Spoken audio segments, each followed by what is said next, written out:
আকাশবাণী কলকাতা স্থানীয় সংবাদ পড়ছি সুদীপ বসু। প্রথমে বিশেষ বিশেষ খবর। নির্বাচন কমিশন দক্ষিণ 24 পরগনার ফলতা বিধানসভা কেন্দ্রে ভোট সম্পূর্ণ বাতিল করে পুনর্নির্বাচনের নির্দেশ দিয়েছে। আগামী 21 মে এই কেন্দ্রে ভোট গ্রহণ, ভোট গণনা 24 মে। দক্ষিণ 24 পরগনা দুটি বিধানসভা কেন্দ্রের 15টি বুথে পুনর্নির্বাচন গতকাল মোটের উপর শান্তিপূর্ণভাবে শেষ হয়েছে। শেষ খবর পাওয়া পর্যন্ত ভোটদানের হার গড়ে 90%। রাজ্যে বিধানসভা নির্বাচনের ফল ঘোষণা আগামীকাল। গণনা প্রক্রিয়াকে সুষ্ঠু ও স্বচ্ছ রাখতে নির্বাচন কমিশন অতিরিক্ত গণনা পর্যবেক্ষক ও পুলিশ পর্যবেক্ষক মোতায়েন করেছে। রাজ্যের বেশিরভাগ জেলাতে আগামী কয়েকদিন ঝড় বৃষ্টির পূর্বাভাস দিয়েছে আবহাওয়া দপ্তর।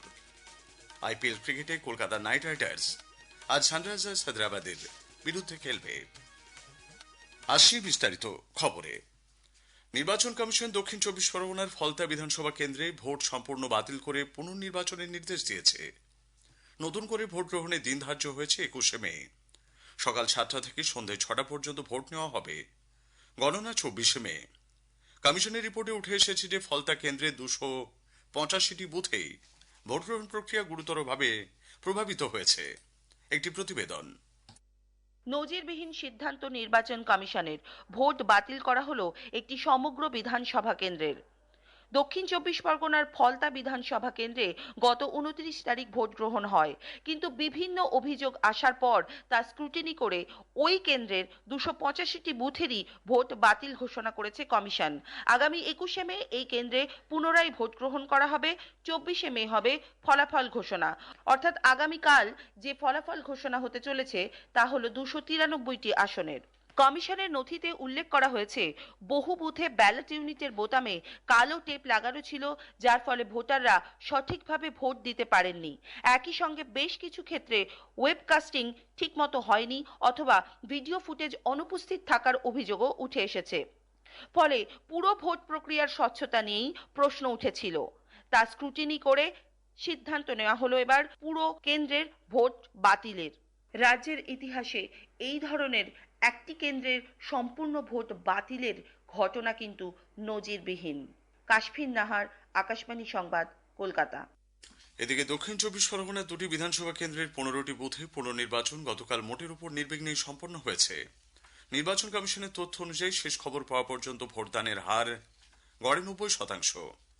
সংশ্লিষ্ট রিটার্নিং অফিসার এবং পর্যবেক্ষকদের রিপোর্টের ভিত্তিতে নির্বাচন কমিশন এই বুথগুলিতে পুনর্নির্বাচনের নির্দেশ দেয়। ফলতা বিধানসভায় নতুন করে ভোট গ্রহণের সিদ্ধান্তকে স্বাগত জানিয়েছে বিজেপি। দলের নেতা অমিত মালবিয়া সামাজিক মাধ্যমে পোস্ট করে বলেছেন, তৃণমূল কংগ্রেসের ডায়মন্ড হারবার মডেল এই ঘটনায় ধূলিসাৎ হয়েছে। তৃণমূল কংগ্রেসের সাধারণ সম্পাদক তথা ডায়মন্ড হারবারের সাংসদ অভিষেক বন্দ্যোপাধ্যায় ফলতার পুনর্নির্বাচনের সিদ্ধান্তে কমিশনের সমালোচনা করেছেন। সামাজিক মাধ্যমে এক পোস্টে তিনি বলেন, ডায়মন্ড হারবার মডেলকে কালিমালিপ্ত করতেই এই সিদ্ধান্ত। ভোট পরবর্তী হিংসার অভিযোগের প্রেক্ষিতে নির্বাচন কমিশন ফলতা তৃণমূল কংগ্রেস প্রার্থী জাহাঙ্গীর খানের ঘনিষ্ঠ দুই নেতার বিরুদ্ধে অবিলম্বে এফআইআর দায়েরের নির্দেশ দিয়েছে। নির্দেশ মানতে গড়িমসি করলে সংশ্লিষ্ট থানার ওসির বিরুদ্ধেও কঠোর ব্যবস্থা নেওয়া হবে। জাহাঙ্গীর ঘনিষ্ঠ দুই নেতা ইসরাফুল চোকদার এবং সুজাউদ্দিন শেখ ছাড়াও তাদের সহযোগীদের বিরুদ্ধে বিজেপির সমর্থক বলে পরিচিত কয়েকটি পরিবারের উপর চড়াও হওয়ার অভিযোগ রয়েছে। মারধরের পাশাপাশি তাদের গ্রাম ছাড়া করারও হুমকি দেওয়া হয়। রাজ্যে বিধানসভা নির্বাচনের ফল ঘোষণা আগামীকাল সকাল 8টা থেকে শুরু হবে ভোট গণনা। প্রথমে পোস্টাল ব্যালট এবং তারপর ইভিএম এর গণনা শুরু হবে। নির্বাচন কমিশন ভোট গণনা অবাধ ও স্বচ্ছ রাখতে ব্যাপক বন্দোবস্ত করেছে। প্রতিটি গণনা কেন্দ্রের 100 মিটারের মধ্যে জারি হয়েছে বিধিনিষেধ। সিসিটিভি ক্যামেরা ও ভিডিওগ্রাফির মাধ্যমে পুরো প্রক্রিয়ার উপর নজর রাখা হচ্ছে। এদিকে বিধানসভা নির্বাচনের গণনা প্রক্রিয়াকে সুষ্ঠু ও স্বচ্ছ রাখতে কমিশন অতিরিক্ত গণনা পর্যবেক্ষক ও পুলিশ পর্যবেক্ষক মোতায়েন করেছে। 165 জন অতিরিক্ত গণনা পর্যবেক্ষক এবং 77 জন পুলিশ পর্যবেক্ষক নিয়োগ করা হয়েছে। যেসব বিধানসভা কেন্দ্রে একাধিক গণনা হল রয়েছে সেখানে কাউন্টিং